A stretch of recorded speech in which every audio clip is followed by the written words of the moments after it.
Hamjambo ndugu msikilizaji Mkristo na mwaminifu wa Radio Pyramid Kadima, karibu katika makala ya habari ya kanisa yako ya leo hii tarehe 8 Julai mwaka wa 2026 katika lugha bora na tukufu la Kiswahili.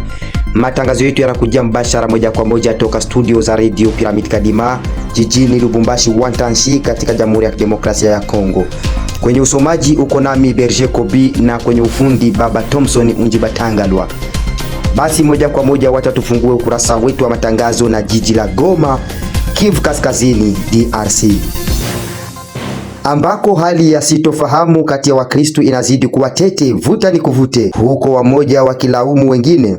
Tukumbushe ya kwamba katika mkusanyiko wa wiki jana, vurugu iliyotokea katika mkusanyiko na kusababisha falme kujitukuza katika ibada na milango kuwekwa magufuli mbili. Na kupitia hiyo ilimubidi mwakilishi wa kanda la Goma Mtume Dona kuandika kibarua kuomba ruhusa kwenye wakubwa wake mjini Kinshasa, representation legale, ili waweze kumruhusu kufungua kesi mahakamani na kufuatilia hao wapandaji vurugu katika kazi ya Mungu mjini Goma. Tukumbushe tena ya kwamba mheshimiwa huyo Dona Mayele tarehe 6 mwezi Julai mwaka utunao aliwasimamisha Wakristo wa 6 akiwemo Papa Joseph Mwimba, Mama Nyota Mulumba, Salima Kingumba, Ongona John, Robert Kalume na Sylvestre Kingumba. Barua ya kusimamishwa kwao imesema hawawezi kushiriki kwa kazi yoyote ya kanisa hadi rehema yao itakapokubaliwa. Radio Pyramid Kadima inawaalika wakubwa wa kanisa wapate kuingilia kati swala hilo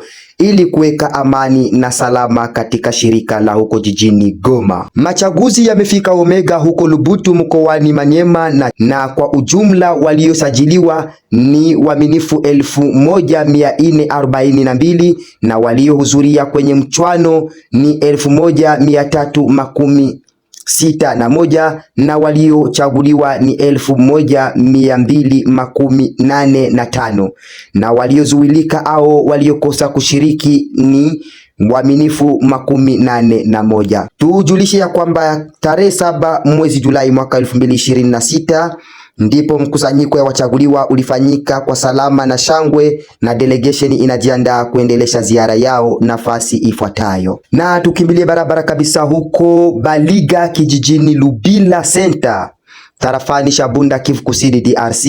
Ajali ya safari katika maji ya mto Ulindi iliyopasua boti iliharibu watu na mali zao, lakini katika familia ya kanisa la Yesu Kristo ulimwenguni tujulisha kwamba mwili wa mchaguliwa umoja ndio haukuonekana, labda ndiye aliyefariki. Zaidi ya hiyo, taarifa zingine zote mnazosikia kwenye mitandao ya kijamii ni uongo mtupu ya adui wa msalaba wa Kristo.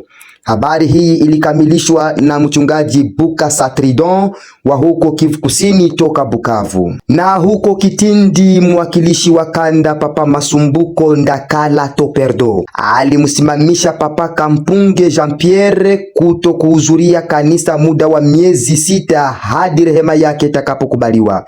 Tujulishe ya kwamba baba huyo Jean Pierre Kampunge ameshutumiwa kwa tendo la amri ya 7 katika Biblia na kuzaraulisha kanisa. Imefanyika mjini Kitindi tarehe 4 Julai mwaka huu tunao, naye mheshimiwa Masumbuko Ndakala Toperdon ndiye kasaini kibarua cha kushimamishwa kwa baba huyo ambaye kakosea amri ya 7 katika Biblia Kutoka 20. Na mara moja kabisa tufike huko kwenye boda la Zambia na Kongo mjini Kasumbalesa. Habari ya maombolezo iliyosikika huko imemuomba mwakilishi wa Lubumbashi Baba Rafaeli Mukamba Katengezia kunyanyuka na delegation yake yote hadi kwenye matanga hiyo, jambo ambalo Wakristo walisapoti kwa umoja wa faraja wa kanda la Lubumbashi. Basi tufike ukingoni na habari hizo za maombolezo, tukionyesha ya kwamba jijini Kananga huko Kasai Mtume Martin Mwamba kaaga dunia, na huko South Africa mchungaji Papa Sila kasema bye bye dunia, na pia wa kizazi cha 4 Papa Makana Kichomba Feza kafariki huko Salamabila, na huko Bubanza nchini Burundi Mtume Salomo kaombolezea mtoto wa ndugu yake Papa Gedeon. Basi tunawatakia wote mapumziko mema peponi na Bwana alaze nafsi zenu mahali pema. Ndugu mpenzi msikilizaji, ni hadi hapa ndipo tumetamatisha taarifa yetu ya habari tuliyokuandalia ya leo tarehe 8 mwezi Julai mwaka 2026 katika lugha bora na tukufu la Kiswahili. Radio Pyramid Kadima, iwapo haja ya mwito waweza kutupigia simu kwenye nambari yetu ya WhatsApp ukianza na alama ya kujumlisha 24399145. Basi wacha tukutane huko njiani kuelekea Kasai kwa sherehe ya miaka 50 ya kanisa la Yesu Kristo ulimwenguni. Sambaza kwa wingi katika makundi la WhatsApp, sambaza kwa wingi kwa waaminifu na Wakristo habari hizi, na mpate kwenda kujiunga kwa wingi kwenye channel yetu ya WhatsApp ya Radio Pyramid Kadima, na mpate kabisa kuipenda kipenzi. Asanteni sana ndugu wapenzi wasikilizaji, na tuzidi kutanana kwenye taarifa ijayo.